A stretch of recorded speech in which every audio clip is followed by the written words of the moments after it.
Black Americans. This follows reports suggesting Elon Musk discussed cuts, but officials say he meant reducing costs. More officers are caught up in a Los Angeles Police Department racism and sexism scandal. 6 are now under investigation for What reported up, violence niece? targeting African Americans and others.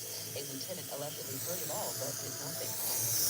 A Chicago committee has approved a $280,000 settlement for Miracle Boyd, a black woman whose tooth was knocked out by a police officer during a 2020 protest. The officer resigned before facing discipline. Okay. Investigators ruled he So used it's two excessive force. sets.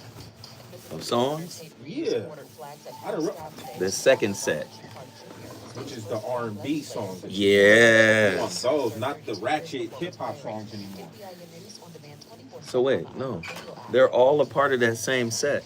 Elysian Park on the 110 That second one I sent you? Yeah, which is nothing but R&B.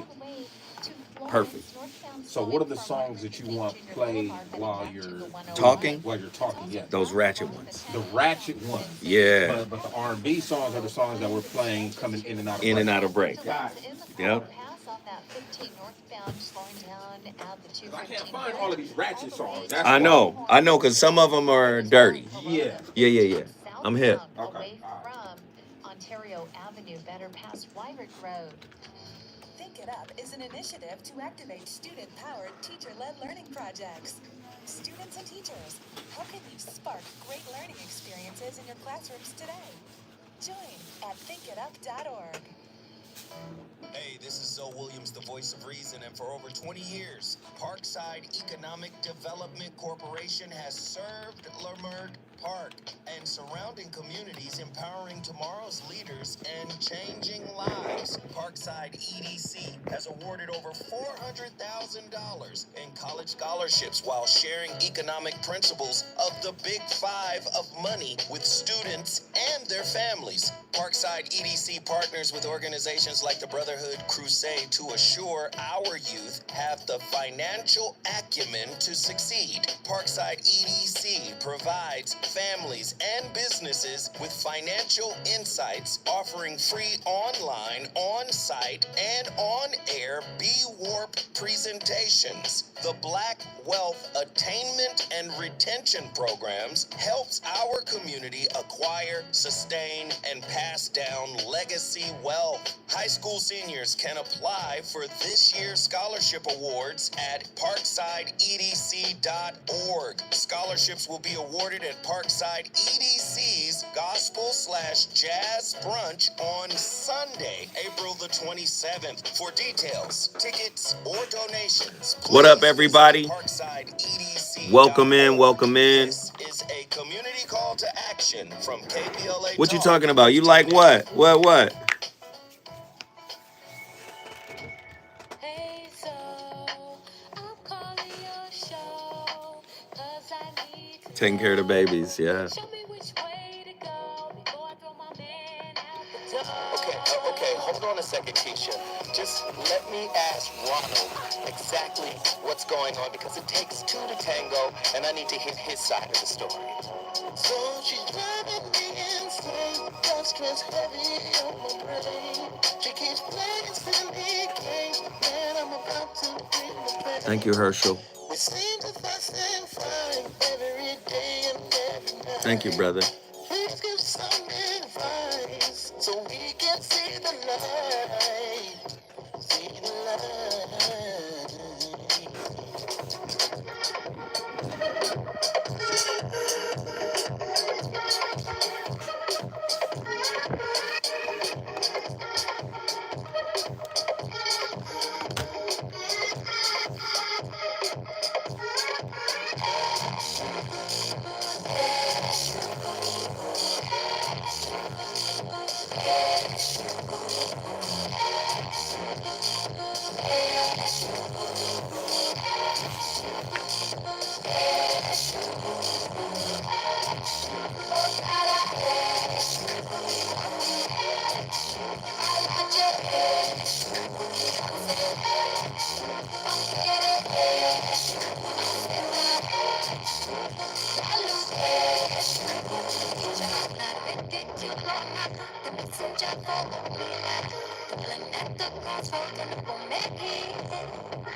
They chosen. The same way that these no talent rappers and no talent people that can sing become superstars. And you say, how are they getting there? Because they were created to be famous. They were made famous. That's why Christ, the devil told you how it would work. He told Christ, if you bow down to me, I can make all this happen for you. So they took the deal. So don't be shocked when talentless people become great. Don't be bragged, don't be gone off of them. These guys rapping can't even understand what they're saying. They ain't even talking Ebonics. It's just literally nothing. You just gotta, I think really, truthfully, I said, in order to understand that, you probably gotta be high too. You probably gotta be high, because it's like the highness is a translator of what he's saying. Because ain't no way a normal person is even understanding this. It's like, this is Molly talk. Understand that. Now they got this darkness and suicide stuff and roulette stuff and trying to figure out why we need that in music. Because they have sold their soul and those spirits channeled them songs through them. And you can't get a hit no matter how good you can sing unless you have the evil anointing on it. Has to be approved. That's why people who can really, really, really sing don't matter. Most people that can out there now can't sing. Can't even rap. Think about these rappers. They can't even rap. These Negroes can't even talk. I'm literally talking about you have to literally be dumb to even listen to it. What am I saying, man? All I'm saying. I don't understand. They sold 2 million records. They trying to figure out how is this selling? Because it ain't got nothing to do with talent. It's got to do with have he given the enemy what he wants yet? Have he given Satan what Satan requires? And anybody that's willing to do it will blow up. See way up here? See 1999? Music 15 billion. 2009. This is how much money. Now, they making less money, but more stars than ever. More music than ever. But it's less money. Now, that doesn't make good sense as a businessman. Why would you put more money in something that ain't making money? Because they know music ain't about money. It's about control. Look, in the past decade, the music industry went through a metamorphosis. The combined impact of the internet, the availability of single tracks instead of albums, more access to music listened online, and unlicensed copy have reduced its revenues by 50%. So they've lost 50% in 10 years, but there's more money being put in it. They ain't making money off of it. But these millionaires are still record companies are still. Ladies and gentlemen, the voice of reason back in the building. We've been teasing this topic for quite some time, and now it is upon us today. Tonight's topic, we had Pastor Darby. Man, he was mad at these youngsters. Listen, Pastor Darby, don't be so harsh, good brother. Oh, but I understand exactly what he was saying. And you know this is a relationship show, so this is how I'm going to tie it all in. We've been teasing this topic. Insecure attachment tunes. Now, if you know anything about attachment styles, attachment theory, again, this is a theory, a strong theory in psychology. that deals with early childhood emotional attunement with your primary caregiver. If there is a lack or a drop off in any area regarding your primary caregiver and them being emotionally attuned to you, it can create one of three insecure attachment styles. Now, the third attachment style is a combination of the first two, and that particular attachment style requires some level of abuse. Um, Anxious, preoccupied is the worthiness wound, the performance, constantly leaning in when you should be leaning back because you learned how to do that in order to get attention from your inconsistent primary caregiver. Then there's dismissive avoidant, where your entire emotional spectrum wasn't always accepted. Uh, you know, that particular there's emotional neglect associated with that one, where independence becomes paramount. And then, of course, disorganized or fearful avoidant is a combination of the two. And typically, those children experience some level of abuse. And what we're finding out is music, the music that is written, the music that is produced, the music that we like, the music that we gravitate to, our attachment wounds, unhealed attachment wounds, has some say in what we play. Tonight's topic: insecure attachment tunes.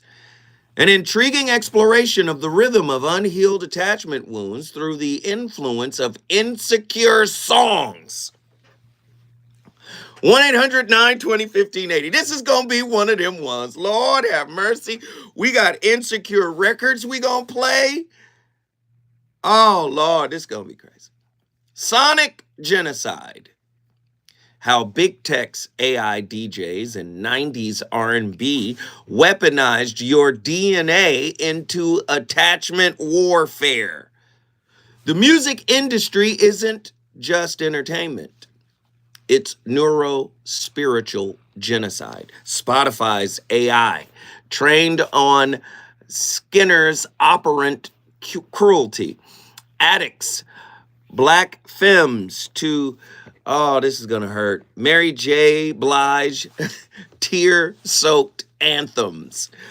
Oh, God. This... The mitochondrial DNA into Kelly's McDaniel's mother hunger in utero. Meanwhile, avoidant men mainline TLC's no scrubs. Their neural pathways for intimacy scorched by left eye's dismissal theology. Are y'all ready? White wellness gurus peddle self-love playlist as sonic colonialism, ignoring how Biggie's Juicy coded survival detachment into black oxytocin receptors. Woo! Attachment sacrificed at capitalism's altar. Your Spotify wrapped, right? A karmic ledger of trauma bonds. Each healing ballad, a Patrick Carnes handshake. To reclaim your soul's demands, radical sonic treason. Blast Eminem's abuse anthems to shatter Jungian shadows.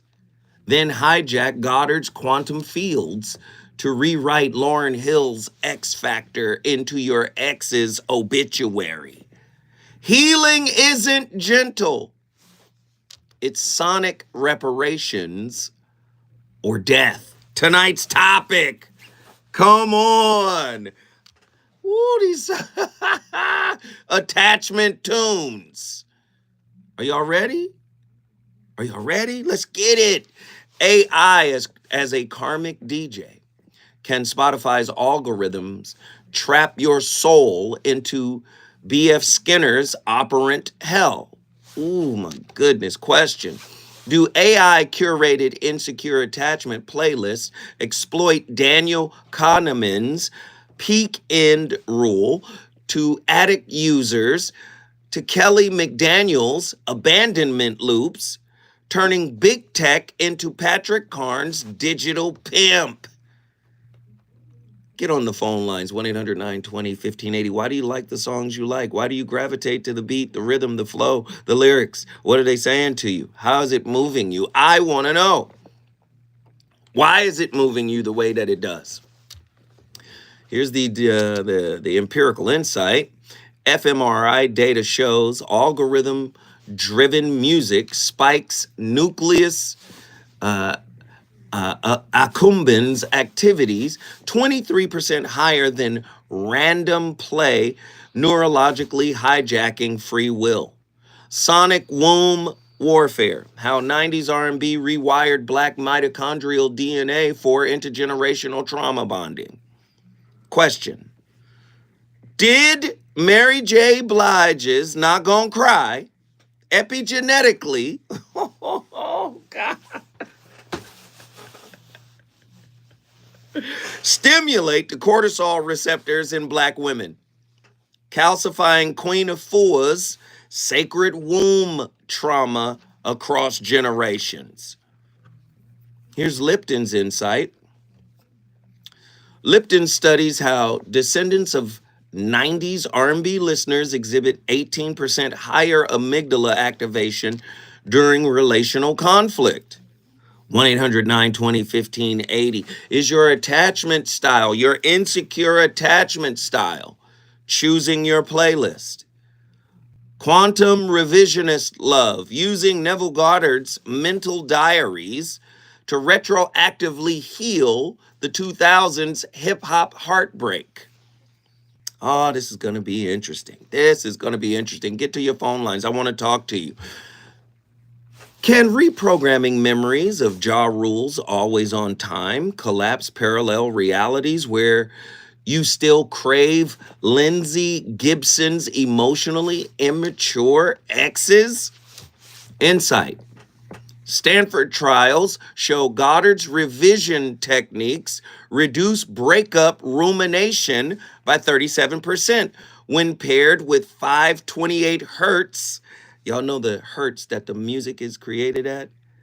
Yeah, you guys know the solfeggio tones? Oh man, this is gonna be crazy. Toxic lyrics as shadow work. Why listening to Eminem's Love the Way You Lie could be your biggest dharma. 1-800-920-1580. What is influencing your playlist? Is your insecure attachment style? There's 3 of them out of the 4. Anxious, preoccupied, dismissive, avoidant, fearful, avoidant, i.e. disorganized. Is it influencing your playlist? We want to know what's in your playlist and why you chose it. Let's talk about it. 1-800-920-1580. Do violent hip-hop anthems force Youngin shadow integration by mirroring Pia Melody's love addiction worse than any therapist? Here's the insight. USC research links aggressive lyrics to 29% faster cortisol recovery post-betrayal.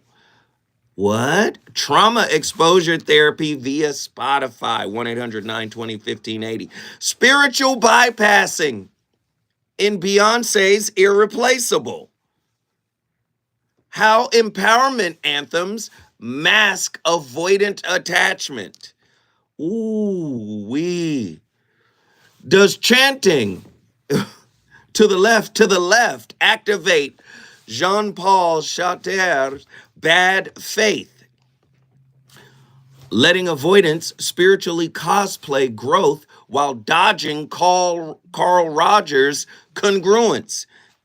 Insight. Lyrics promoting independence correlate with 41% thicker posterior cingulate cortices, neural walls against vulnerability. What? Man, oh Manischewitz, when we come forward, which songs does your attachment style prefer the most? I want to see your playlist. Let's get it.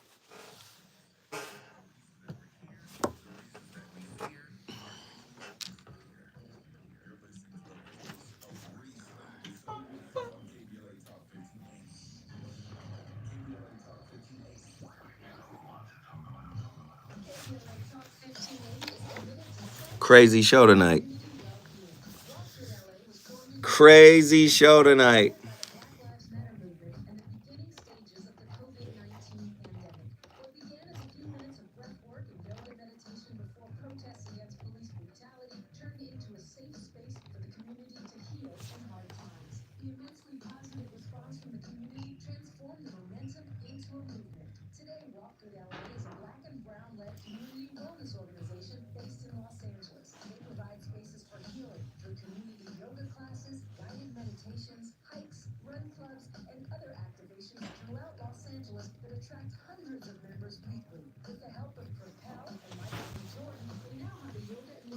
What y'all think?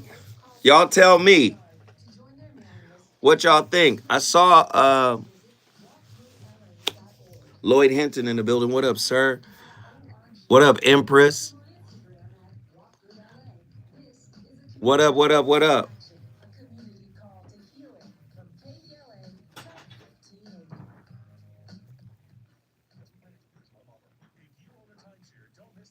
True Monger, what up? I'm usually playing music that helps me keep focused.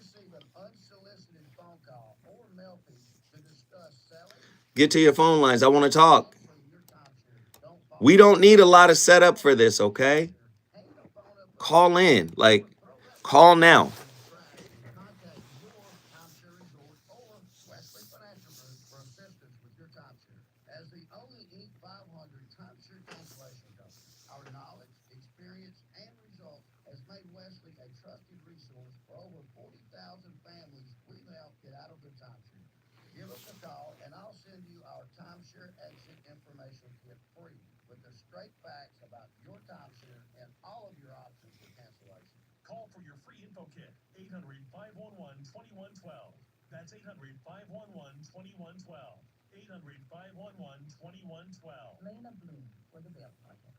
Imagine you're stuck in a jail cell and you can't afford bail, and someone offers you 5 and 30 out.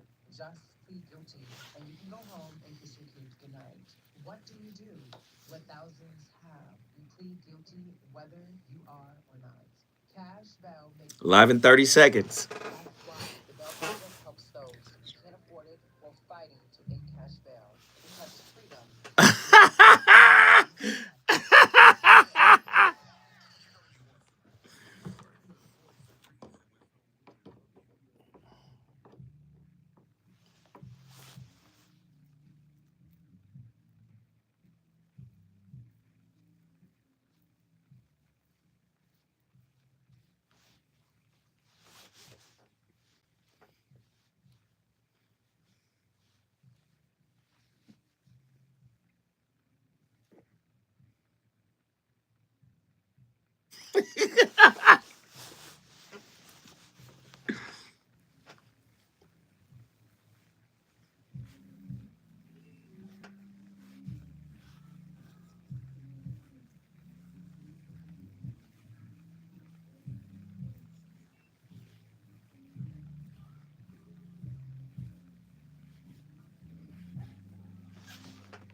Popular phrase in the zeitgeist now is toxic masculinity, and it's used to discuss sexism and male stereotypes.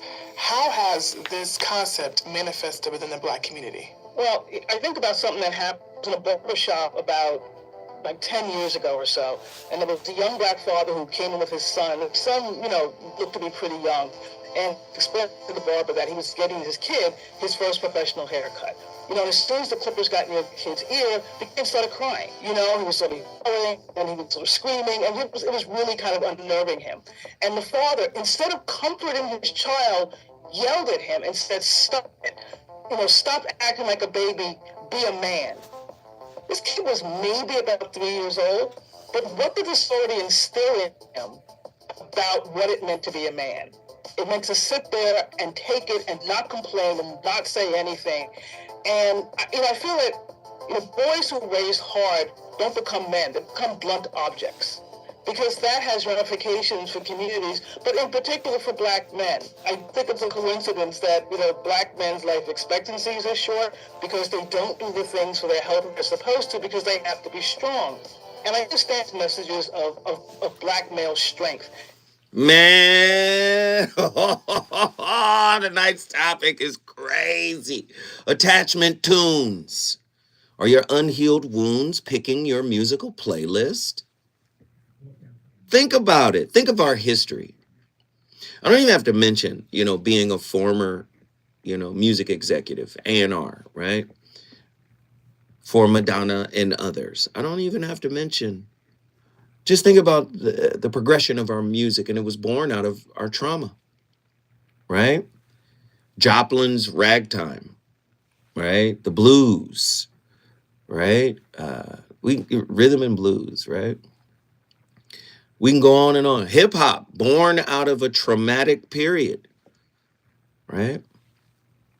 Hip hop came out, of a time where New York was ravaged by local gangs that popped up after drugs, the Nicky Barnes and Frank Lucas era. Hip hop was a breath of fresh air for the youth of New York at that time, but it was born out of trauma, out of much death, out of much loss. Are we programmed to resonate to what is familiar, even in our creative process? Ooh, ancestral beat matching. Why your DNA vibes to 80s funk and dooms your relationship. Question: did Rick James's Super Freak, the rhythm, sync with enslaved ancestors' stress pulses, epigenetically dooming you to disorganized attachment? Here's the insight. Ethnomusicology, right, studies how descendants of trauma bonds to BPM matching ancestral beats and heart rates during historical atrocities. The funk is the rhythm of the tortured ancestor. You think if you go back to the same scenario in a relationship, you don't do that musically? You're probably listening over and over to what happened to you. 1-800-920-1580. Do you have a toxic playlist? Oh, Lord. The neurotheology of breakups, why Goddard's letting go requires 72 hours of TLC's No Scrubs on a loop. Question: can avoidance achieve Hawkins' surrender by marinating in Left Eye's dismissal anthems until neural pathways for detachments overfire? 1-800-920-1580. Here's the insight. 72-hour sonic immersion reduces post-breakup contact attempts by 89%. Skinner meets Sadhguru. Y'all want this work tonight? I know your playlist is toxic. This is why Drake is number 2 on the charts right now. You know why he's number 2? Because meaning only has meaning for so long. Kendrick held it with meaning, with artistry. But Drake is back. Yeah. You know what I'm saying? Party next door. What you gonna do? Twerk on stage while reading a dictionary? Huh? He back. This is the music we chill to. We get drunk. This is it. What did Drake say? What did Kendrick say? I make the music that electrify him. You make the music that pacify him. Hey, let's rock out to this. When we come forward, the voice of reason go, keep it cooking.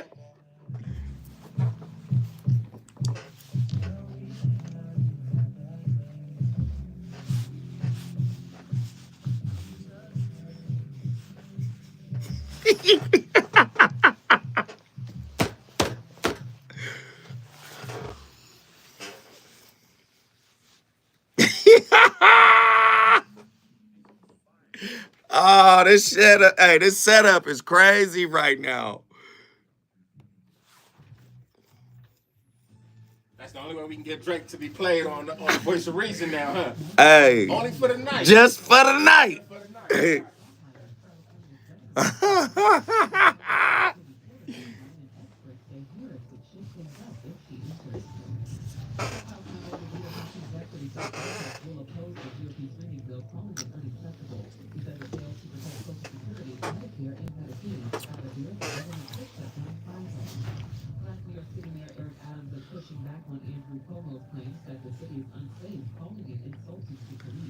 Yo, y'all tell me. Y'all understand the topic? Y'all feeling it? I was gonna ask real quick. Are you expecting me to just play the song while you like mention the artist? Yep. Okay. Just like that. And it don't matter which one. Yep. Okay. What y'all thinking? Y'all tell me. Y'all got to talk to me. Share your thoughts.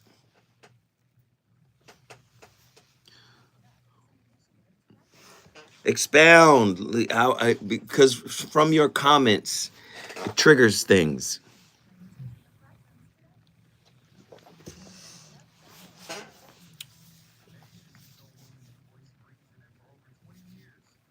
We serenade our savagery. Ghetto Gourmet in the building. And we fund our own destruction. Heru Ali. Come on. Come on. I'm over here jamming in my head. What the hell? Herschel. Man, Herschel always supporting big time, man. Thank you, man. We appreciate it. All our family members who come in and show love, man, they always support. We appreciate it all.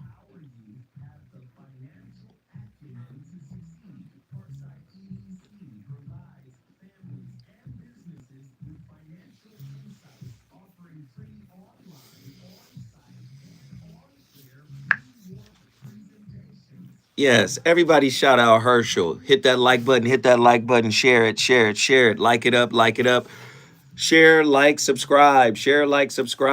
And if you can, hit that super chat down at the bottom of the channel or send it directly to my Cash App. Either way, moderators, please show them how to do it. That $sign is at the bottom of the chat. Just hit it, drop $3 or $4, whatever you can. Or you can go directly to my Cash App, which is $sign so what netter. All right. My brother Ghetto Gourmet is in the building. Love to hear from this brother. Nzinga's in the building. Nazarene, I see you on the phone line. I just looked in there. I got you. Who gonna join Nazarene? Let's talk about music, what it does to you, what it means to you, how it affects you. Come on, y'all, get in here.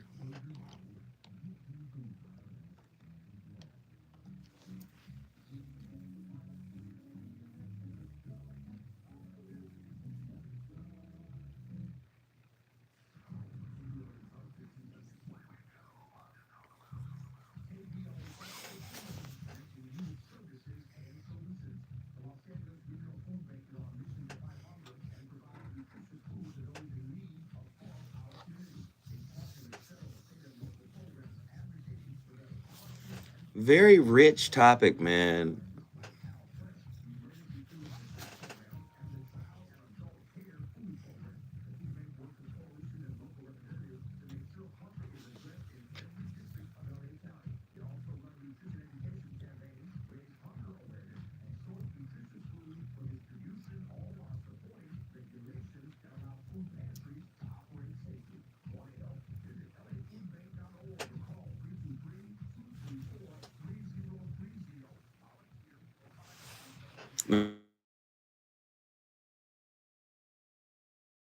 You can't, what the?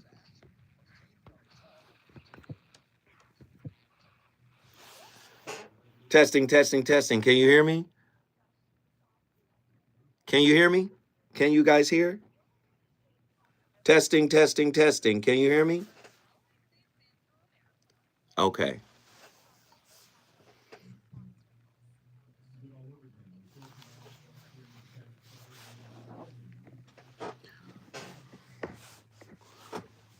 Yep.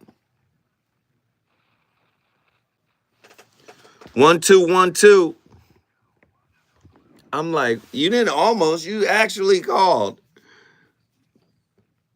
Antonio Brown, the 70s, the greatest era of music ever. I find the songs do emote our struggles, but we can hear our resilience through it all. Say it loud. Love that, Antonio. Man, Herschel. Everybody shout out Brother Herschel. Thank you, Herschel. Hit that like button. Let's get as many likes as we have people.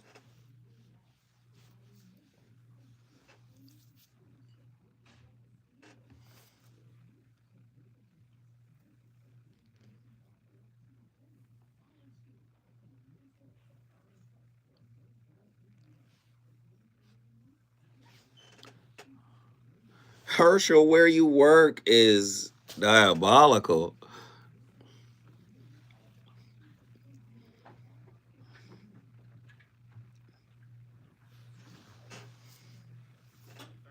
Right. 30 seconds.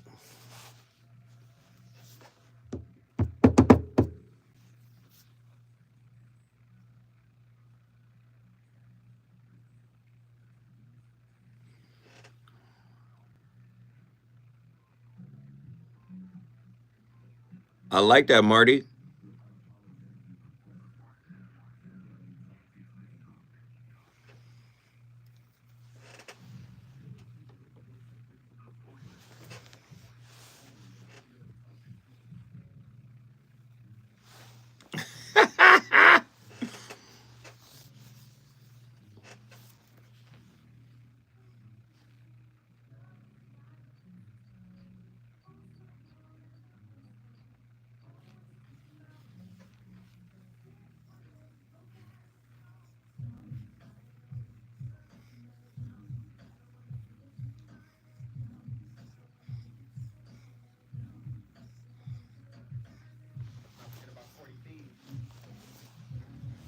Right.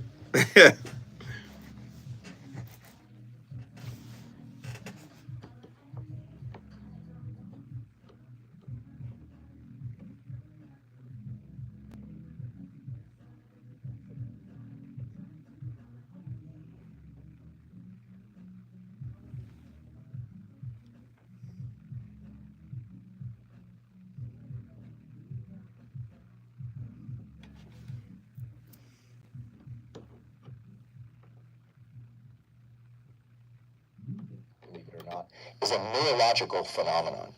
Most of us think of music as something that happens outside of us. The sounds we hear, the lyrics we hear, their meaning, how they anchor us to pieces of our history, both emotional or social.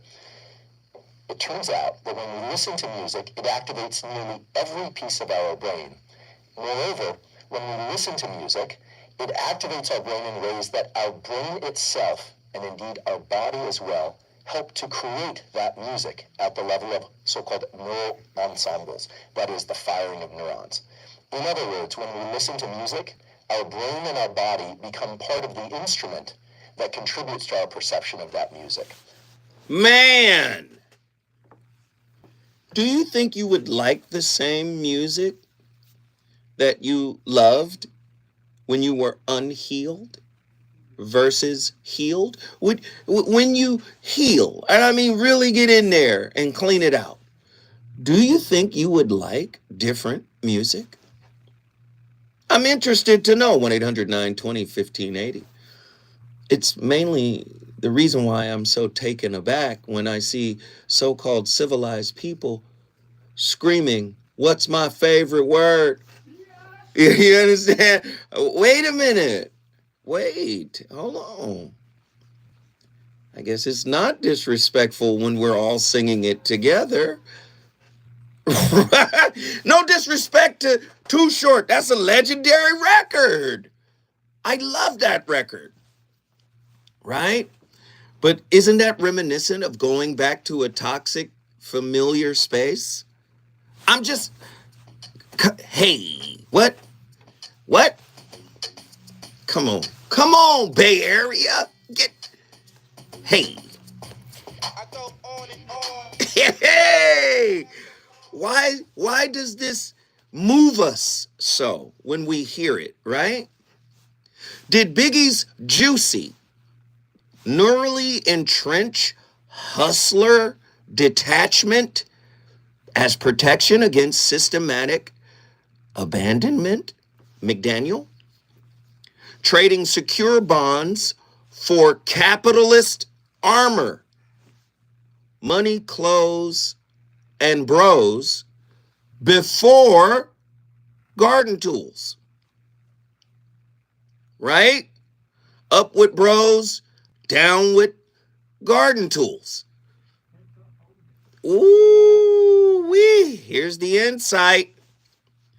NIH data links heavy 90s hip hop exposure to 35% lower oxytocin levels in black men, attachment wounds as epigenetic resistance. What? What is modern day music doing? Like Sexy Red or Glorilla. I remember there was a time you just couldn't say moose knuckle. But what is that doing? Right? To our daughters. What did OPP do? Yeah, come on. Do you have a toxic playlist? If so, why? Hey. Hey, what? What are we doing? Is this coming from somewhere? Some unhealed place? Are there drawbacks to listening to lyrics that affirm insecure attachment styles? I'm interested to know. Fact or fiction, lyrics that are aggressive or promote self-destructive behaviors can negatively impact a person's mood. All right, ergo, increased rumination and subsequent actions. As humans, we're influenced by the words and actions of others and often mimic behaviors if we see a benefit in them. So when Jay wins, when Biggie wins, when anybody wins, get rich or die trying, right? They become mentors, models. Ooh, true or false? Music's sound alone can move us and make us feel joy, melancholy, or excitement. But lyrics provide a powerful way to communicate emotions that validate people's experiences in love and relationship. I'm just interested to know. And I'm not saying that every artist should do what Kendrick did and go to UCLA and take up psychology. And I'm really proud of UCLA for not putting the footage out in 2022 when he was actually there. They waited 3 years later to finally release the footage of him in class studying. Because UCLA would have been turned up if they would have known he was.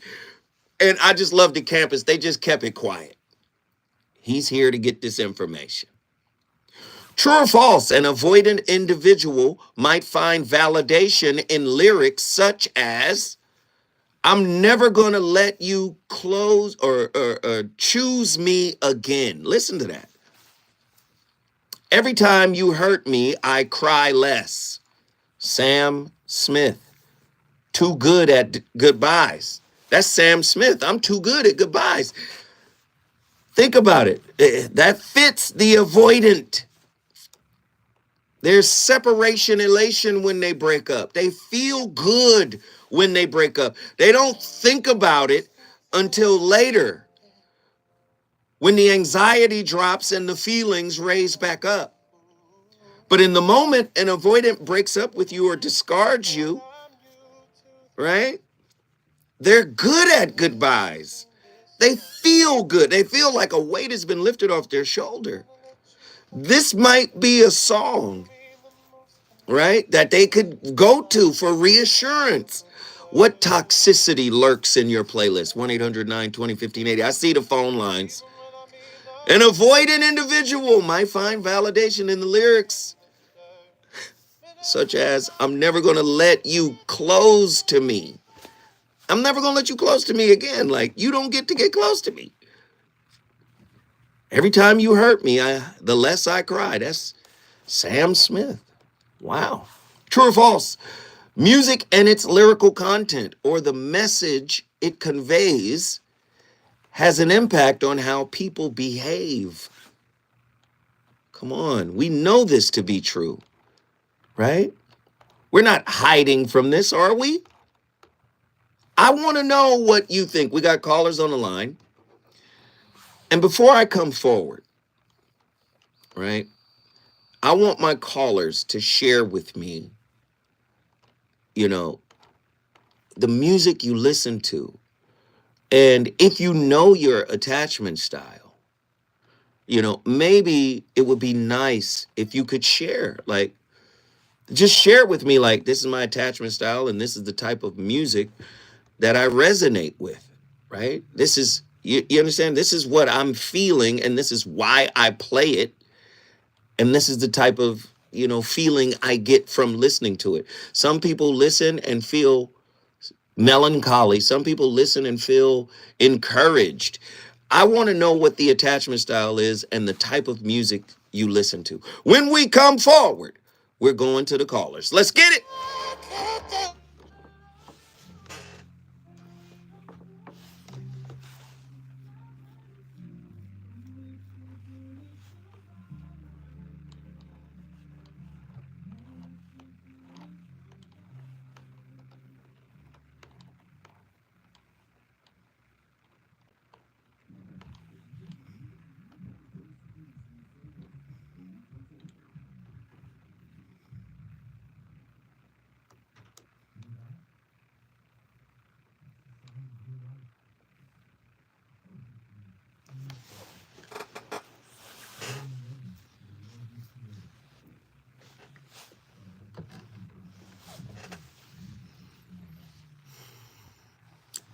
Hey, Heru Ali, thank you, brother. Heru, thank you. Let me make sure everybody like Heru Ali's donation to the channel. We appreciate it. Let me check my Cash App. Anybody who wants to support the Cash App, I get it right now. I get it directly. If there's anybody in there, I want to shout you out. Not yet, but that's okay. Herschel, back in here. Appreciate you, Herschel.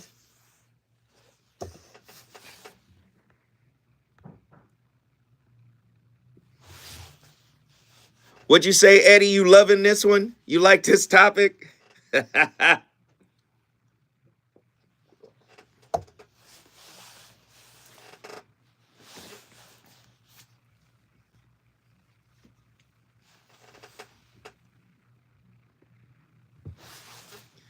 Big Eddie, tell me about it, bro.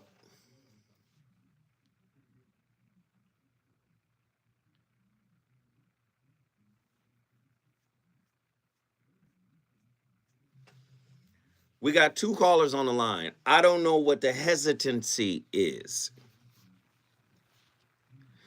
Yes, everybody should give Herschel a round of applause. Put those clapping hand emojis up. Herschel and Heru Ali. They are the two people that have hit us up tonight. We appreciate it, brother. That first hour is gone. Show them emojis. Round of applause. Thank you. Thank you, Herschel and Heru.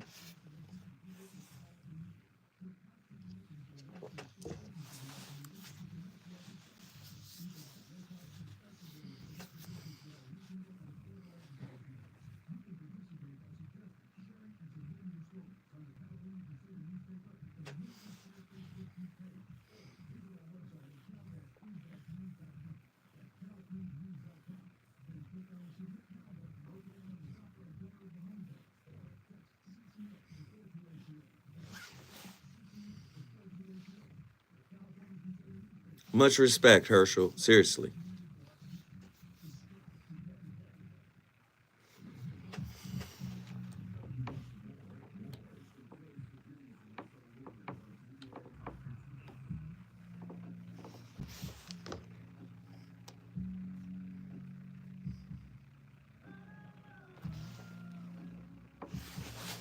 I can't believe y'all can't hear these records.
Except the conspiracy to me is to try to convince me that the times have changed and we went from, in the black community, producing Michael Jackson and Whitney Houston to what really black people really want to hear right now is Sexy Red. And so that's the reason why these record labels are going to Sexy Red and offering her a deal. I refuse to believe that. Okay, so yes, power is held by these labels when they go out, and I don't mean that as any disrespect to her. What I'm saying is that frequencies are real. Okay? Exactly. Frequencies impact your spirit.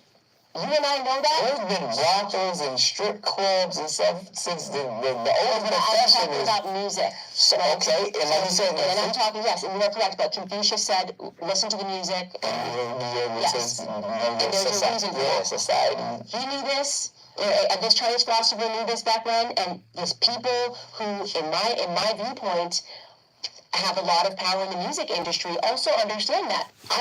Candace Owens even weighing in on it? Oh my goodness. Quincy Jones, hey man, it starts with killer songs, you know. You got to get those records, man, you know. Jeez, you know. What's the melody? Michael, what's the melody, Smelly? We don't have any melody. Profanity, man. It's profanity without using the actual curse word, you know. Profanity. Muddy Wucky. The music is different. What spells are you casting in the words that you write? Right? Right? What intentions are behind the music? Right? Are you writing a song to heal a wound within you?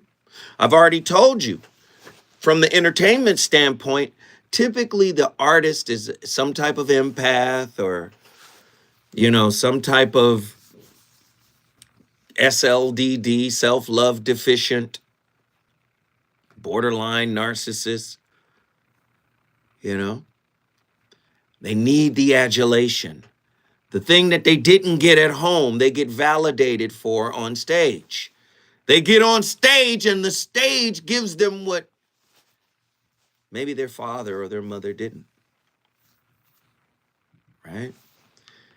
And if that is the person writing the record, right? I remember the Eurythmics. Got with a guy by the name, I think his name was Dave Stewart from the Eurythmics.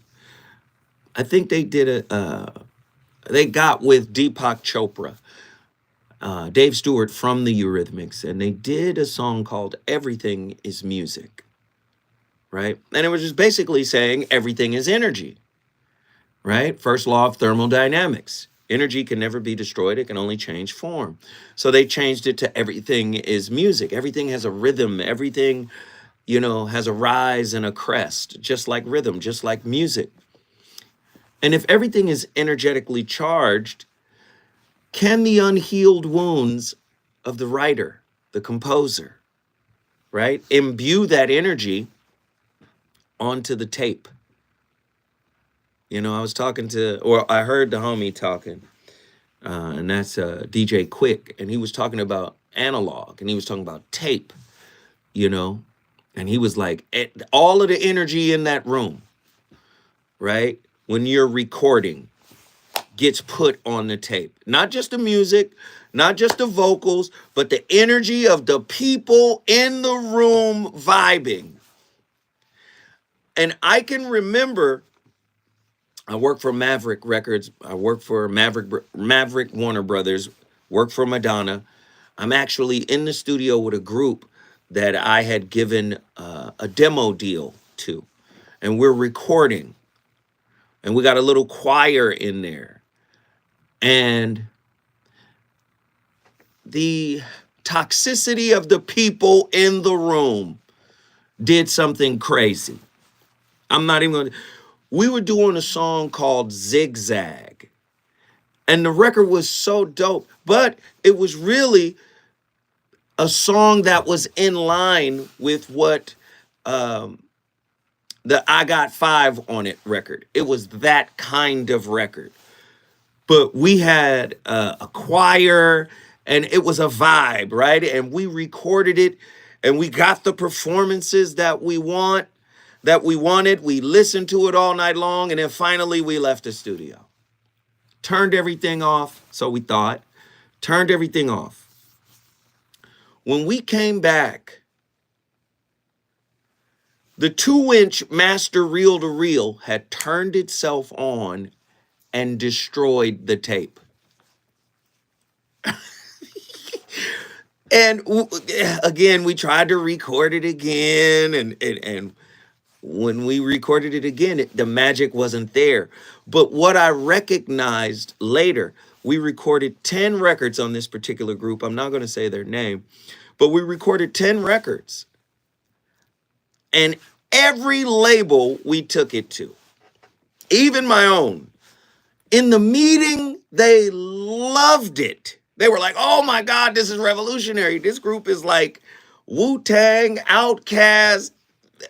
You know, this group is everything. Mac 10, it's everything. NWA, they thought it was amazing in the meeting. But after the meeting, we always got the call, and it was, never mind. We're going to pass on it. And I had to tell the producer, I said, listen, man, I'm going to tell you what's going on. I said, it's the energy. First and foremost, we're making records with these guys who really don't want to make gangster rap. They really want to rap about aliens. But we're making them rap about something that they don't believe in. Right? And yes, they're pulling off the performances, but the energy that they have is a bit despondent because they're not in their truth. And the fact that the tape was destroyed by the machine when we left, I said, what in the world? We came back in, it was confetti on the floor. That was the tape.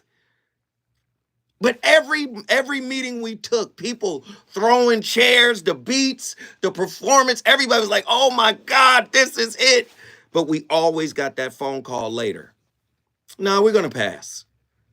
And I had to tell the producer, man, you got to get out of their way. And, you know, I'm telling them Quincy stories. Quincy is, hey, man, you got to let the artists be what they are, you know.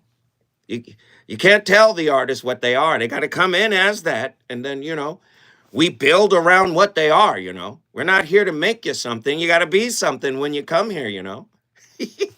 Yeah, man. What's the melody? Music, man. Listen, I know I said I was going to get to my callers, but I'm going to get to them in the top of the first hour. Come on, we're going to get it cracking, man. What's your attunement? What's your toxic playlist? I want to know. Let's get it.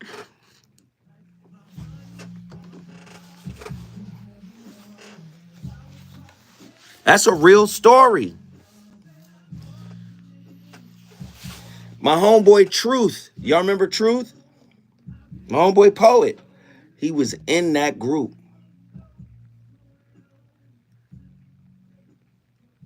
The shit they was recording was... And here's the fucked up part. Broadway called me to his crib maybe a year and a half ago, and he was like, do you remember this album? I was like, yeah. He was like, listen to this shit. he played that album, that shit was still knocking today. Like, me and Broadway was sitting there looking at each other. This is like 2 years ago. We was looking at each other like, what the fuck was we on? I said, I don't know. This shit is amazing. But nobody ever picked it up. And those files were burned in the fire at Broadway's crib. So now that album is gone. Like, what?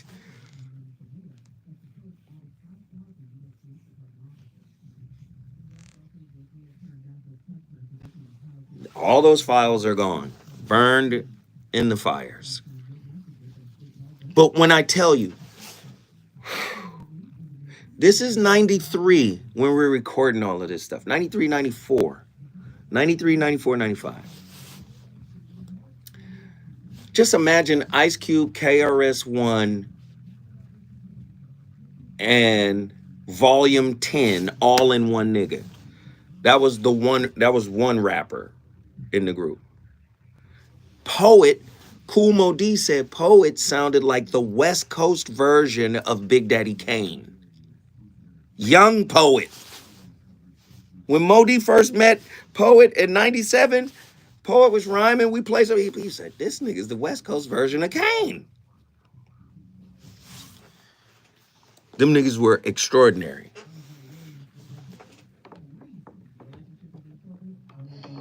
Has your soulmate become your cellmate? Does black love still exist? What are your bedroom turn-offs? Fantasies and fetishes? Financial infidelity? Are you dating a fat person?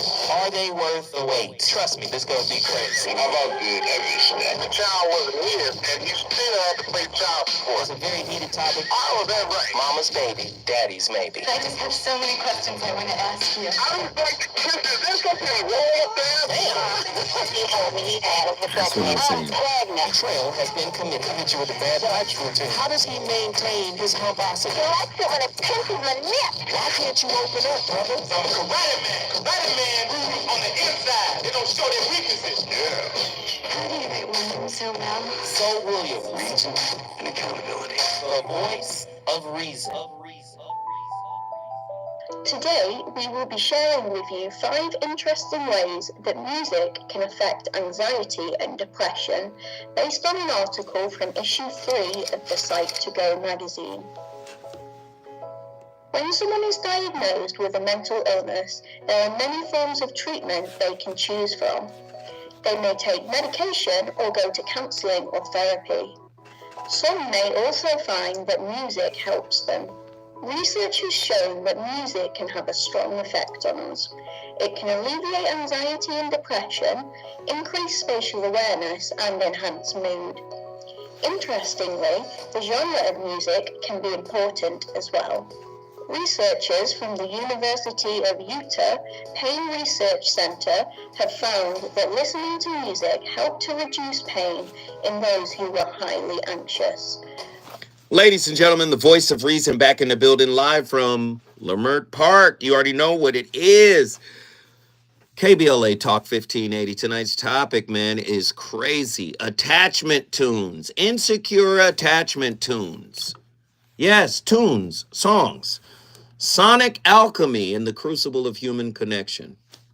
Music, in its infinite resonance, serves not merely as background noise, but as a neurobiological sculptor, etching attachment wounds into the psyches of quantum fabric.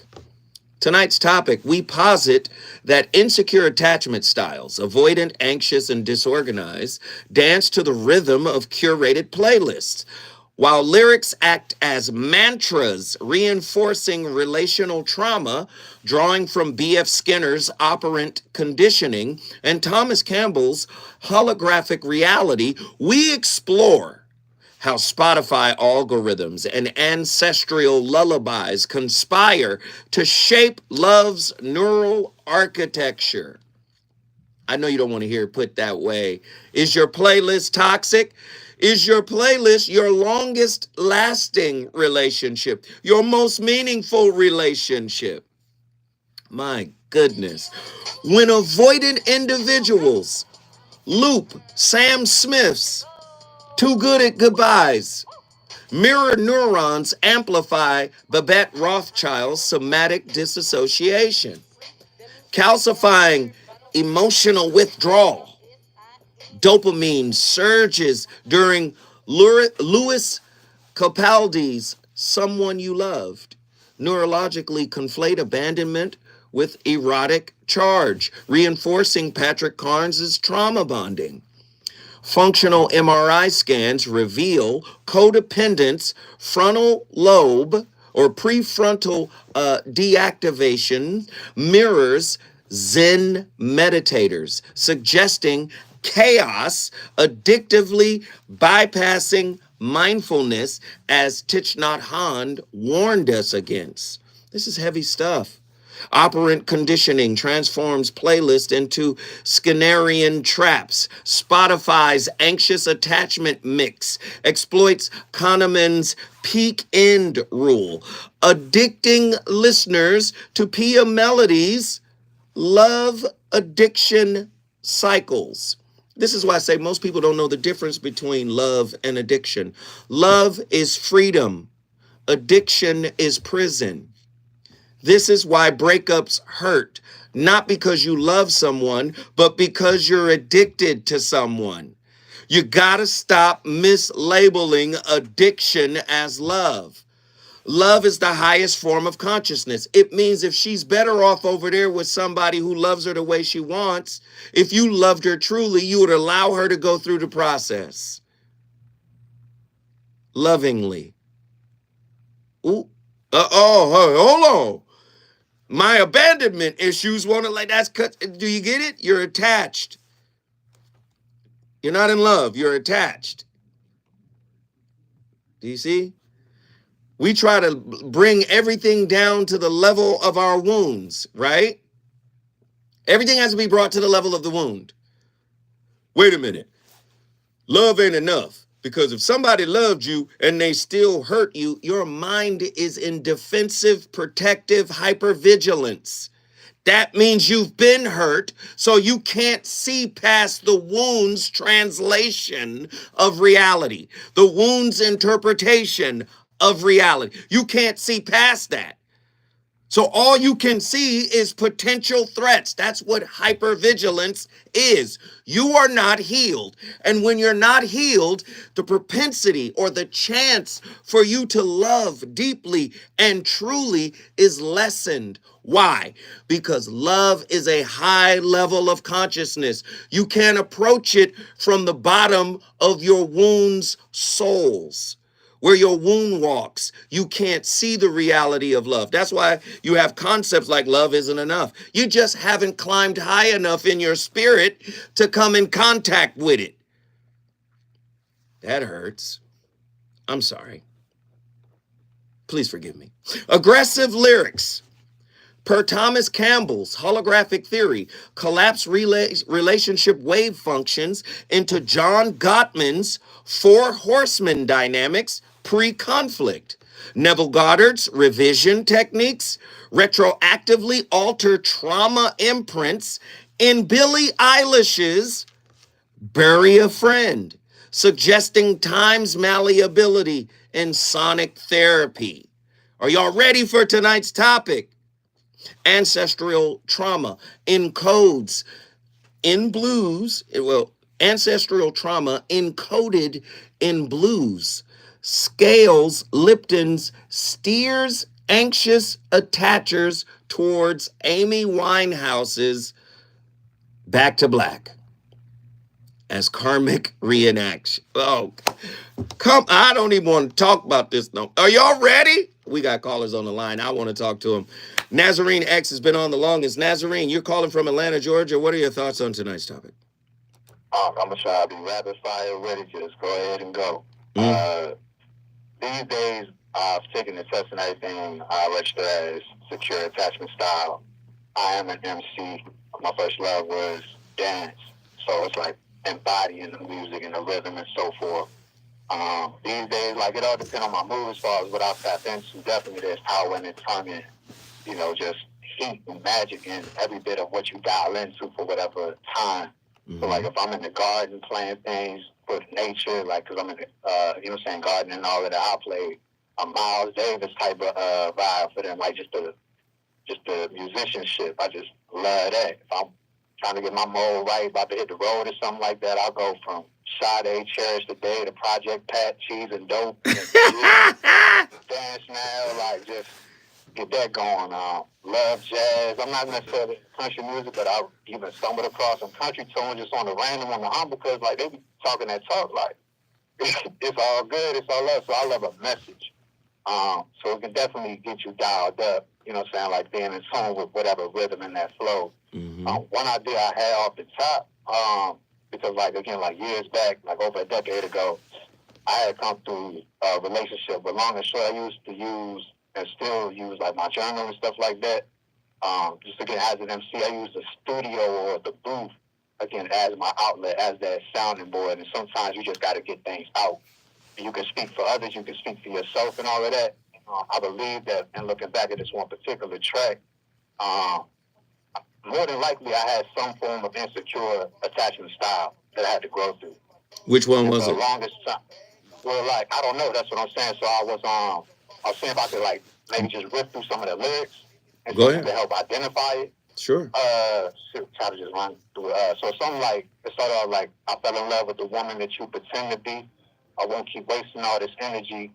We were never together, and it seems that we're not meant to be. Keep your fingers crossed, and you're gonna see what's up eventually. But before I watch you centipede throughout my memories, I'm shutting down the games you won't be playing with me. Mentally is deep in the midst of entertaining what you did to me. I lost sight of self and the wife that God would intend for me. Why I never noticed this bogus hope you were giving me until now. Wow, now that remains mystery. All considered, the bigger picture is vivid now. What didn't kill me made me stronger in order to stick around. Certain lessons that you learn in life are job hard to get, but when you're well equipped, it's not an option just to call it quits. I must progress, wipe the dust from off my feet. Although you lost me in the process, life is seen and more complete. Pursuing true love regardless, refusing to claim defeat. Do what you will on your own, I won't be losing any sleep. But dang, it's sad to say I would have died for you. All in all, flaws included, I would truly ride for you. I stay consistent with my words and never lied to you. See, this is a man that cried for you. I fell in love with a woman that you pretend to be. Talk a good game, but show scandalous activity. I knew the situation could hurt me eventually, but still invested everything. Now everything is history. I just left it like that. Man, wait, hold on. Hey, boy, come on, Showtime at the Apollo. What's happening? Like having that, yeah, you know, just like letting that. But wait a minute. Let me just say this. Hold on. Don't just run past your performance. Let us have fun now. Hold on. I'm going to ask you. You listen to this show long enough to understand, right, what we do here. You know what we talk about. If you had to choose one of the 3 insecure attachment styles, which one would those lyrics match up the best with? Off the top is anxious, preoccupied, dismissive, avoidant, fearful, something. And those are the 3. But of the 3, which one of those 3? I'll probably say just run with, say, intuition or gut. Although I feel like more of a mix of more than that. It's probably like the anxious, preoccupied. That's exactly what it is, and you're not fooling me because you know what it is. Don't get you know which one it is. Because I don't want to say, hey, that's anxious preoccupied. Boy, you was anxious preoccupied. No, you know. You done listen, you've been here this whole time. So I'm not finna let you play with me no more, brother. I'm grateful. Anxious preoccupied. Stuff like blood's coming to break you off. All type of stuff. Just whatever's fire for the moment. Again, like it's power in the tongue. I wouldn't say stuck on it, but even things like to get over grief. There's a song that was played at my grandmother's funeral called "My Soul Is the Anchor." Right. And for a time, I couldn't even listen to that track. Just having to have that on repeat actually helped me get through even better grieving process. Music can really unleash things. No, you're right, 100%. Let me give you this advice, and this might not be well accepted by anyone. And maybe this is just advice for me, but this is in my mind, right? Thank you, huh? The person is ephemeral, meaning they're transient. They're not going to be here forever. You're not going to be here forever. The person is ephemeral, almost immaterial. The lesson and why you went through it with that person is more valuable than holding on to an image, than holding on to a dream of what could be. What you should do is always file those lessons away in your spirit, always refer back to those lessons. But I would say you don't have to necessarily refer back to the person. It's okay to not remember their face or their scent or anything else about them. It's okay to forget them, but remember the lesson. It's okay. Some people would say, hey, guess what? It's pretty difficult to remove the person from the lesson. That's not entirely true. That's not entirely true. You don't remember everything about every person you've ever dealt with. And sometimes it's really hard to recall what they look like. But how they made you feel is what's going to resonate with you. Does that make sense? No question, all the way. All right, good brother. Guess what? What did you do? No, what did you do, man? You cooked. I can't let you know what you did. ATL. Appreciate you. Yes, sir. Yes, sir. Yes, sir. The voice of reason, always on fire. If you want to bring your city in the building, all you got to do is call me at 1-800-920-1580. Let's get it.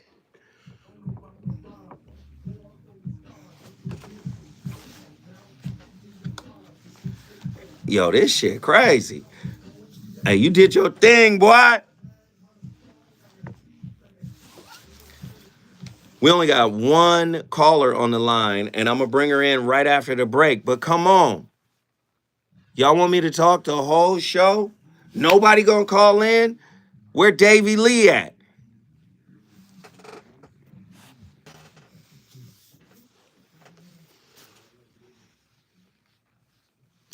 I look so surprised about what? Ubuntu. Nah, somebody did say I was like Steve Harvey. I just kind of let it ride. I don't know who said that. Let me go back and see. Was it in Zing? Was it Zingy Zing? I don't think it was Zingy. Who said I was like? It was Zingy Zing. So you are an enlightened Steve Harvey. I would like to think that I'm funnier than Steve. Nah, Zing, it's all love. I ain't tripping. And Zing, you can see who you want to see. If you see Steve Harvey, that's who you see.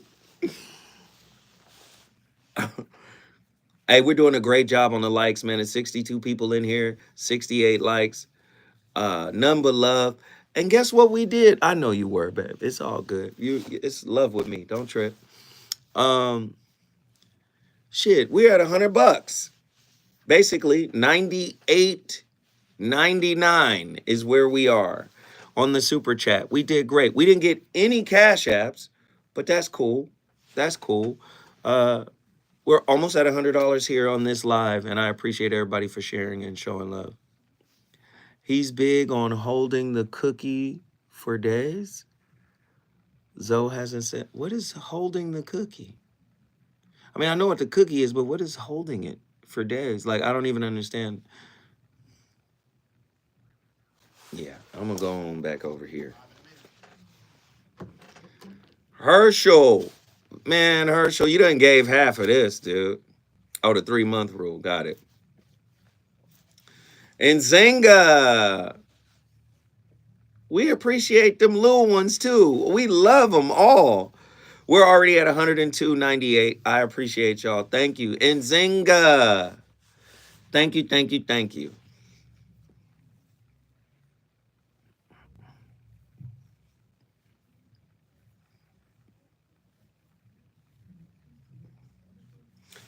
Herschel and Zing. 5 a.m. in Africa. Love you, Unc. Much love, brother. Appreciate you.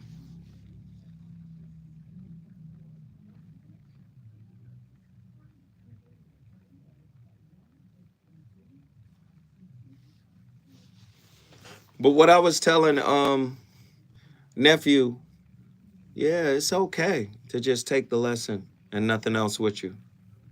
It's all right.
Lesson I learned from Ice Cube, he said, if your first opening lines don't go out the listener, it has to be a statement. And I don't care if the statement is blunt or held back, they gotta feel it. You said a lot now because you had your DNA, and you sum it up really at the end with 6 millimeter our DNA. We make it about all of us. It's these type of things in that record. It's me recognizing the world around me. It's me recognizing the lifestyle. To come to grips to knowing who Man was, taking all these different personalities, putting them in the record. So you're gonna hear a different tone. You're gonna hear me bleaching out the water like a well, and you're gonna hear that same desire that I had as a kid. So a friend of mine, the great legendary Cool Mo D, was just on another Legends podcast, Willie D. And so many of you guys have been hitting me up because people know me and Mo D, we've been friends, really tight homies since 97. And Mo D was talking about his vision for hip hop. That clip we just heard was the legendary, he's legend. You got to give him legend Mount Rushmore status at this point. That was Kendrick Lamar, aka K. Dot. You got to give him legend status. But what Mo D was expounding on with Willie D was his vision for hip hop, he thought was being realized when Public Enemy, X-Clan, KRS-One, Boogie Down Productions, Brand Nubian, Poor Righteous Teachers. In his mind, he said, yo, this is the completion of Malcolm X's work. It's revolutionary rap on records. Now, you already know about the tones. You know, you already know about the beats, the 808s. He was like, this is the movement. He said that was its peak. And what he said was, immediately, and people say the industry responded with NWA. No, NWA had their own story to tell. It's just that it was opposite of, it was antithetical to the messaging around PE's music. PE was Public Enemy. The black man is Public Enemy number one. They're scratching in vocalizations from Minister Louis Farrakhan. We had never heard Farrakhan on record. It was revolution. They're scratching in chaotic sounds and whistles and noises, and we're like, what is that? And then the counterbalance came. When NWA first dropped, you got to remember the record that took off, because they had other records that wasn't as impactful as the one that took off. The one that took off was F the Police. And that was more in alignment with what Public Enemy was doing with regards to social justice, or the pursuit of social justice and fighting social injustice. That's what Public Enemy was about. You know, Black history, enlightening our people, intellectualism over superficiality and commerciality. So that F the Police record was that in that lane. It was like, oh, this is revolution. That's what Mo was talking about. But then you get Gangsta Gangsta, you know. You start getting a few more records from NWA and you start to see that our culture here on the West Coast, which is gang culture, started to infiltrate the music. And that's when the term became popular, gangster rap. It was gangster rap before NWA. Ice-T is gangster rap, right? But, and you know how the industry does, we're going to pit these two against each other, because if there's angst, you know, the people will choose a side and we're making money from all the sides. But the music on both sides was very hypnotic. But not only was it hypnotic, could it have been a type of entrainment? Don't gangsters basically say the same things they've been saying? I'm talking about thugs and gangbangers. And don't they have the same nomenclature and some of the same phrasings, the way they talk, the way they stand, their hand signs? And don't revolutionaries say the same old thing too? Ooh-wee. Are you programmed by the music? Are you merely a clone? Have you lost your sonic sovereignty? You want to change your spirit? Maybe you need to change your playlist. To reclaim attachment autonomy demands curating secure attachment playlists. What about SZA's Good Days? Right? That methylates abandonment genes into earned security. Yet silence, as John Cage's 433 posits, disrupts Skinner's loops, right? Ooh, trusting partners or thrusting partners into Fromm's Art of Loving. Here, music transcends therapy, becoming soul alchemy, a quantum playlist where Rumi's broken heart and Campbell's holography collide, rewriting love's genetic and cosmic code. Embrace the dissonance. Within it hums the fractal melody of healing. You don't understand. Music can liberate you from what your parent didn't give you. But you got to stop listening to the records that empower your attachment wounds. Listen, I need my space. What record out there is about taking space? I need my space. What if you're a dismissive avoidant, you got to avoid that record, because it will empower, right, the very thing that makes intimacy difficult for you. Your isolation. You can't be an isolationist in love. I know. Where's that record, I Need My Space? Is there a song called? I bet you there is. Listen, when we come forward, I'm going back to the phone lines. Let's get it.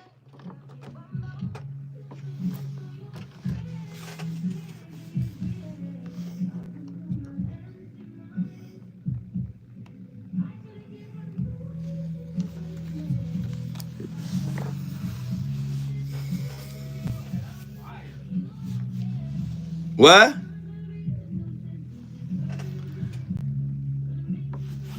Yo, this shit fire.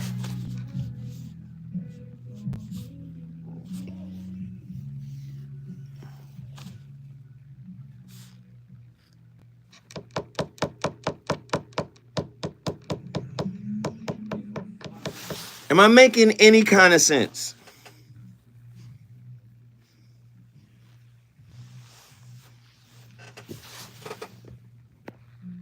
Lloyd Hinton and Davy Lee. thank you guys. They gave me, those are 2 cash apps. They supported me. 2 cash apps. I appreciate it. Attila, what we talk about?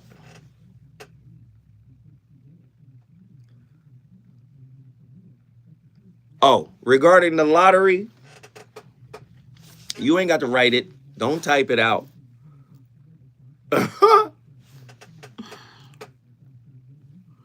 Lloyd and Davy, yeah.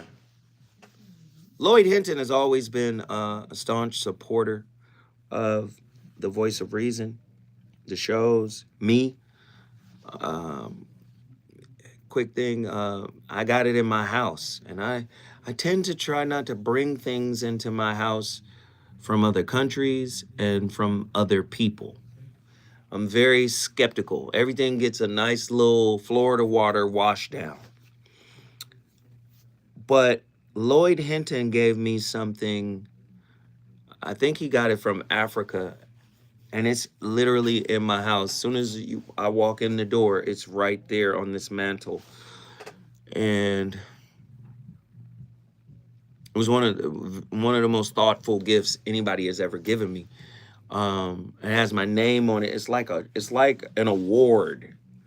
It looks like it's glass or it's crystal, and it has the 7 names of the Orisha on it, as well as Oludumare, Eshu, Oshun, Yemeya, Ogun, and at the bottom it says Zo. It's very beautiful, man. And just wanted, and I'm giving you that story because, Lloyd is, just a solid dude, and he supports. So I'm just appreciative for everybody that's able to support. Not everybody is able to support like Lloyd. I think Lloyd also gave me, he went to Africa. He sent me this little tube of sand. It was like glass. It was like a necklace with some sand.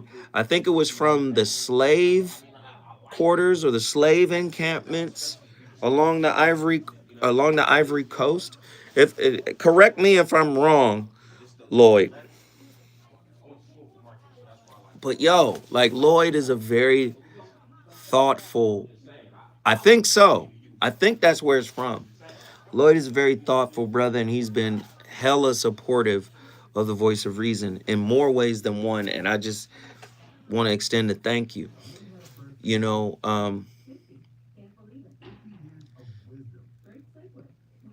That's all I'll say about that.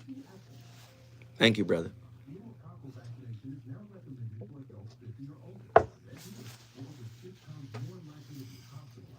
That's all I'll say.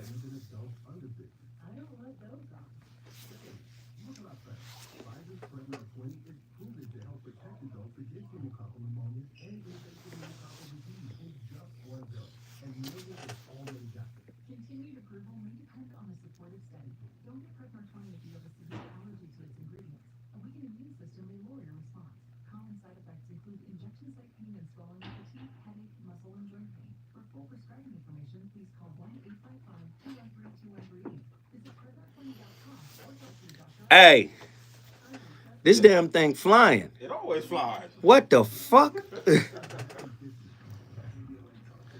Not a drug dealer. Hey, yo, Unc, what's poppin'? What's poppin'?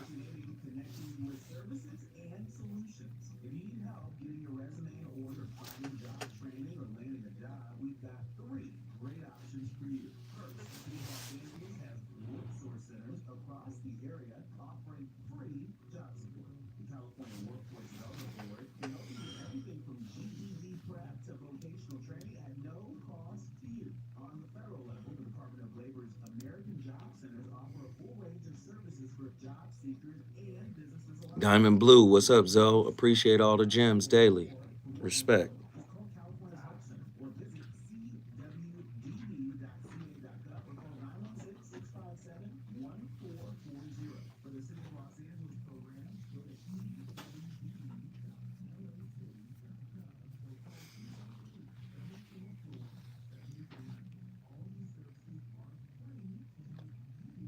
What is that?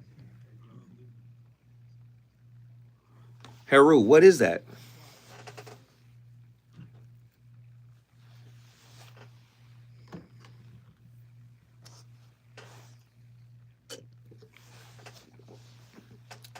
The tea is cold now, so fuck it.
You mean to tell me we're going to let this year-long celebration go by and nobody's going to have a serious conversation about whether hip-hop has actually been a benefit or not to the black community? I haven't seen a conversation, a YouTube, a town hall meeting, a BET special. I don't see anybody talking about the ramifications, the negative impact that hip-hop has had on the black community. Now, the first thing the hip-hop artist is going to say, I'm only rapping what I live.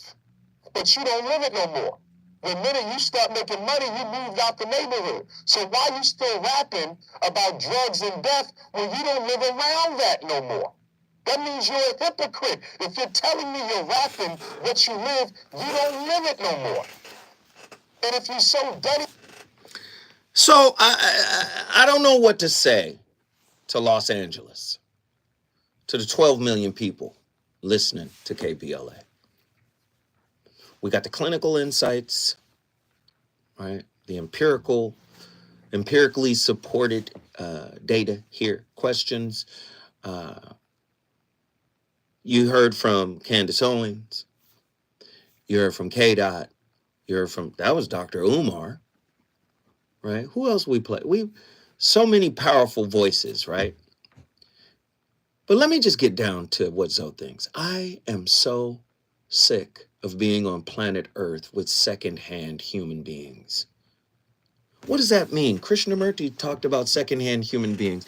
When you can't get past the pattern that made you, the mold that made you, the mama that made you, when you can't get past this repetitive cycle of what is comfortable, how in the hell are you going to love yourself as you are and others? Every time you meet somebody, they're on repeat, and so are you. The whole purpose of tonight's topic is saying it's even in your music. Your attachment style, if it's insecure, is an insecure pattern of behavior that was designed to protect you from what you weren't getting, or possibly from what you were getting. Do you get it? So in order to experience the height of love, if you're not your true self, which is you outside of the modeling, right? You outside of what you modeled, that's your true self. not the way they told you to act, not the way they told you to show up. You're the only you that has ever existed. So why are you derivative of your community? Man, I saw somebody, listen to what I'm saying. Listen now. I saw somebody reenacting the March on something, and they was having an emotional breakdown. Why are we reenacting and re-traumatizing ourselves when we could say, that happened? It is my generation to transcend what happened. He might as well just broke down and start singing We Shall Overcome again. Some people will say, well, we need to. No, we have to stop reenacting the patterns of victimhood, the patterns of I deserve. Let me hit you with this. Exodus 3:14. When are you going to reenact the pattern of I am? What? Wait, hold on, Zoe. Here, hold on now. Hold on. We done worked long and hard to make the distinction between the big G and the little g now. Hold on. When are you going to reenact being I am? Don't you know I am was before what they did to our our ancestors?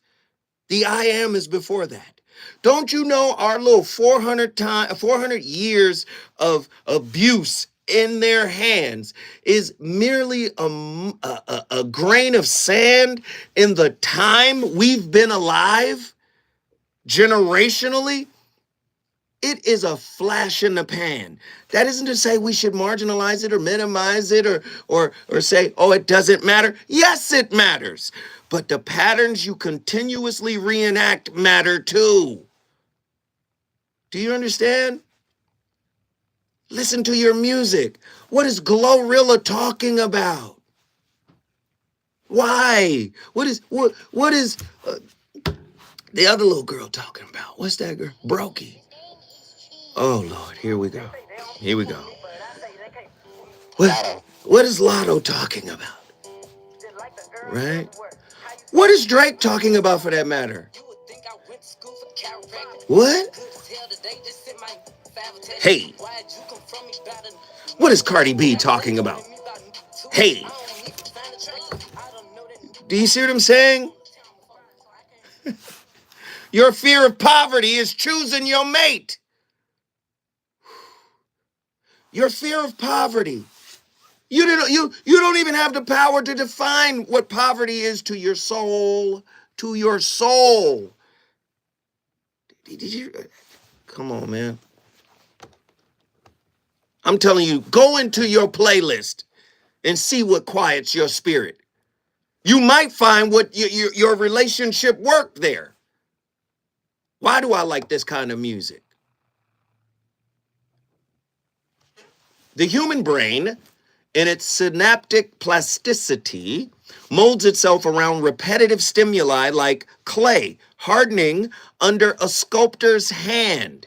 When insecure attachment styles, anxious, avoidant, disorganized, soundtracks daily life through curated playlists, they risk forging neural pathways that calcify relational dysfunction into permanence. Drawing from John Bowlby's attachment theory and Mary Ainsworth's strange situation paradigms, this show maps how music's lyrical and tonal resonance entrenches maladaptive patterns, transforming Spotify cues into psychic prisons. I don't like it. That's what makes you derivative. Right? How you gonna make a song, call him a black man broke and he's not worth your affection and your attention when black people are at the bottom of every statistical economic category in America? 83 million white homes. They have over $135 trillion worth of wealth. What? Black people got what, 2.6, 2.8? When we come forward, we're gonna keep talking about your toxic playlist.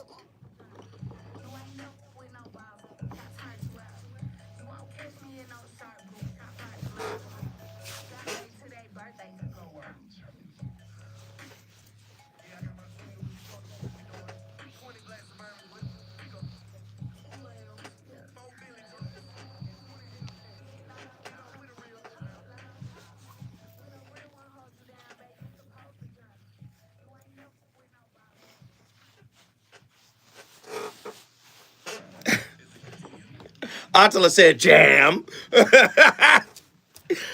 Attila act like my daughter. My daughter would be saying the same shit and nodding her head. Hey, what's that young kid, man? That one kid from Chicago that got killed. I like this kid. His energy, but boy, he reminiscent of Tupac to me. What's that kid who got killed? King Von. Did y'all see? Hey, did y'all see on what's the TikTok where they said this crazy cat named Max is the reincarnated spirit of King Von, and this cat, he got a little camera on, and they let him loose every day, and he be rolling up on all the cats in the hood, fighting them, making them run. He be chasing them. The spirit, they said this cat is possessed with the spirit of King Von. Oh, I laughed on that for about at least a month straight, because once you start looking for those vids, they start popping up. The cat's name is Max. After he finished terrorizing, I think his master comes and he'll jump in the little front basket on the bike and roll off. The master drop him off again, and then he be in the streets like, what's happening? Nazo respectfully nope on what in particular? Tio, I need you to see your watch history. What does that mean? Oh, I need to see your watch. Oh, yeah. I've been watching some crazy shit.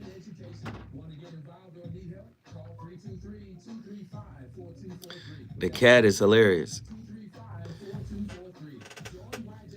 What are you talking about? Give me more, Haru. You might as well just call in and share it with me. Hey, can we play anything from King Von? I don't think so. Is there anything clean? No. All right.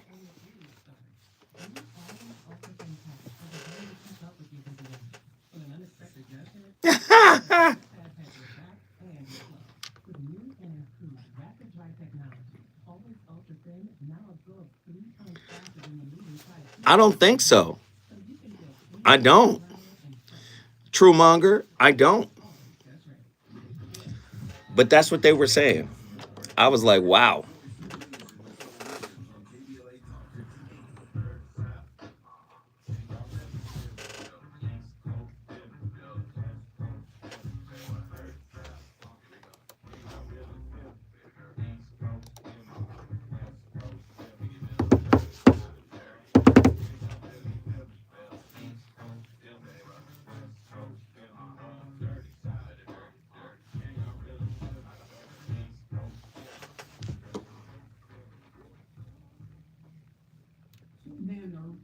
On average, more physically aggressive. And most aggressive kids are socialized by the time they're 4. And if they're not, you can't socialize them after. Girls, however, they are more aggressive than males if you measure aggression differently.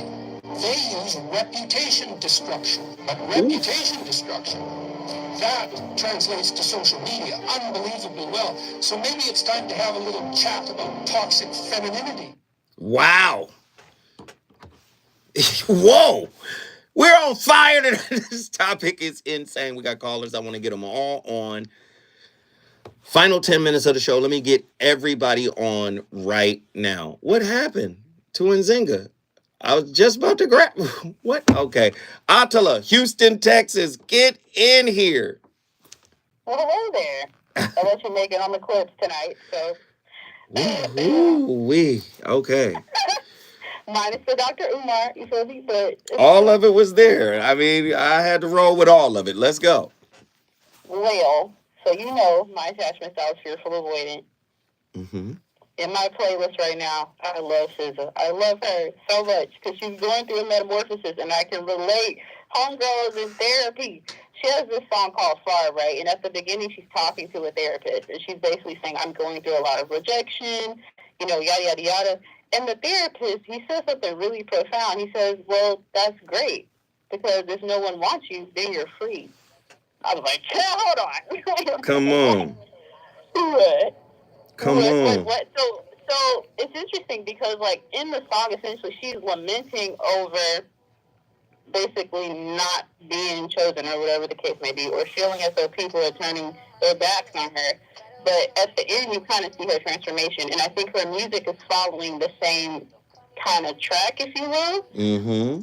So someone else who also is terrific with it is, what's her name? Summer Walker. But you do the opposite. Summer Walker got the baby daddies. She got all this stuff going on, and her music has a cycle, and it's a cycle of ratchetness.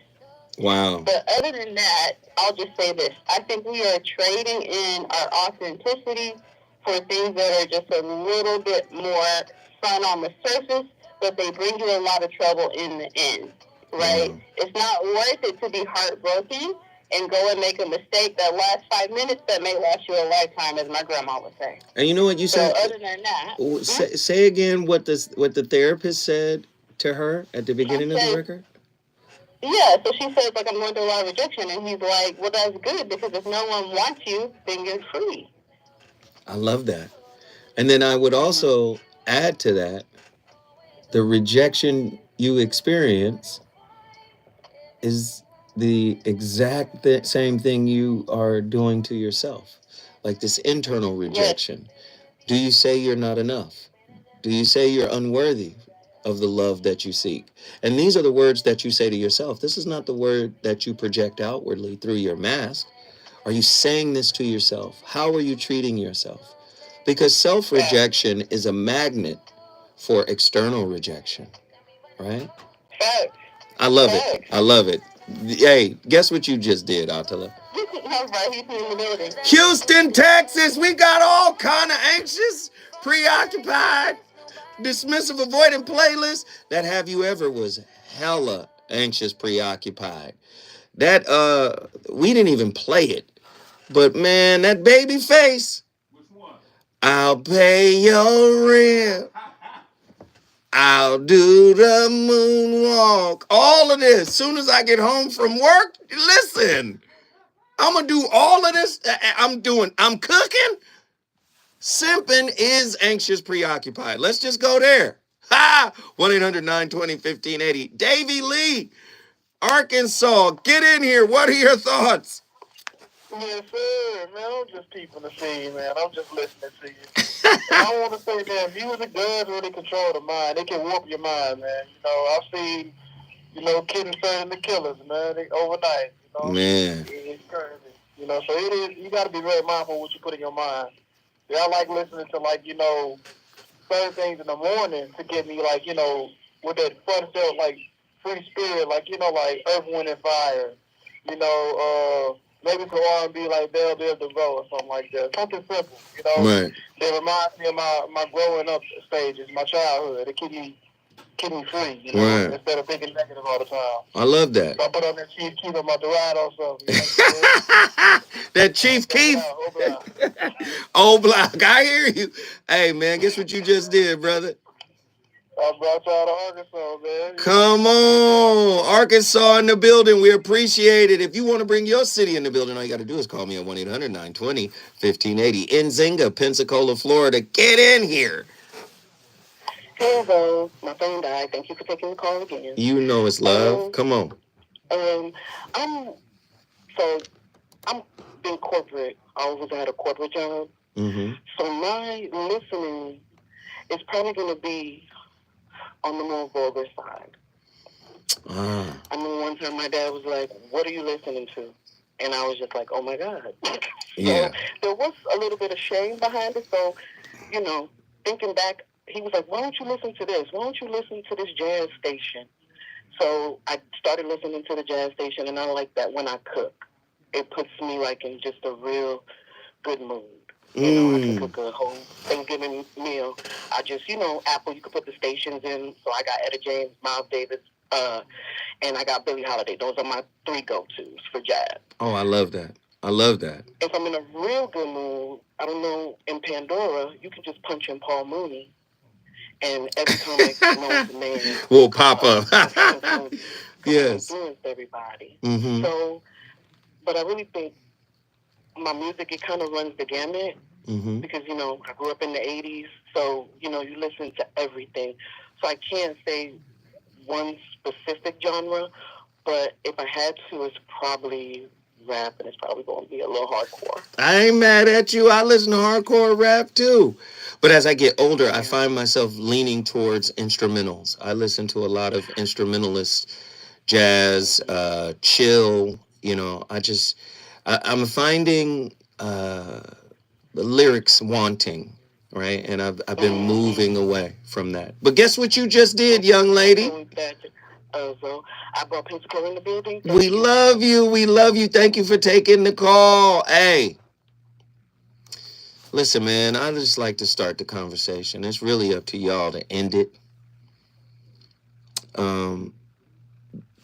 I just wanted to bring something that was probably not really thought of, largely, across the country. Music affects us in such a powerful way.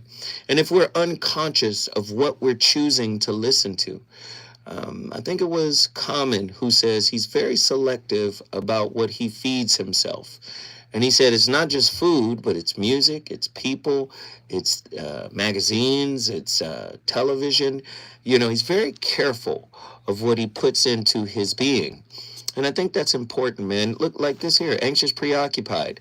The dopamine trap of abandonment anthems.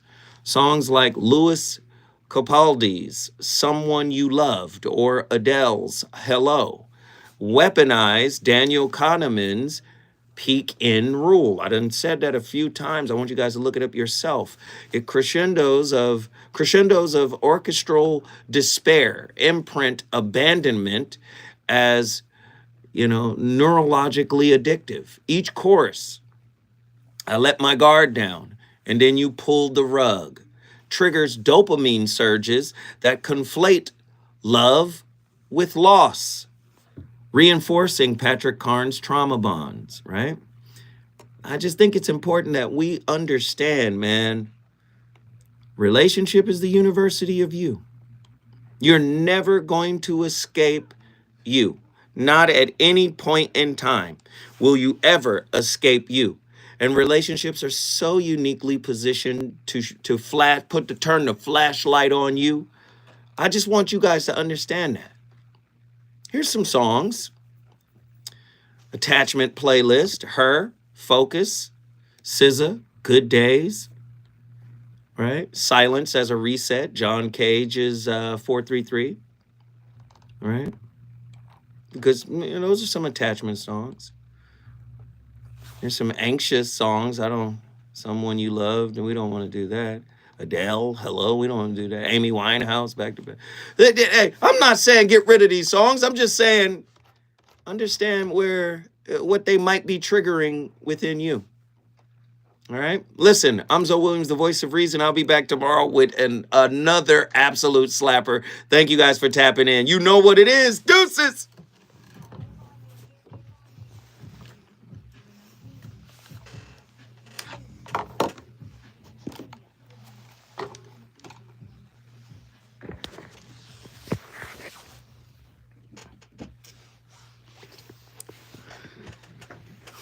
Boom.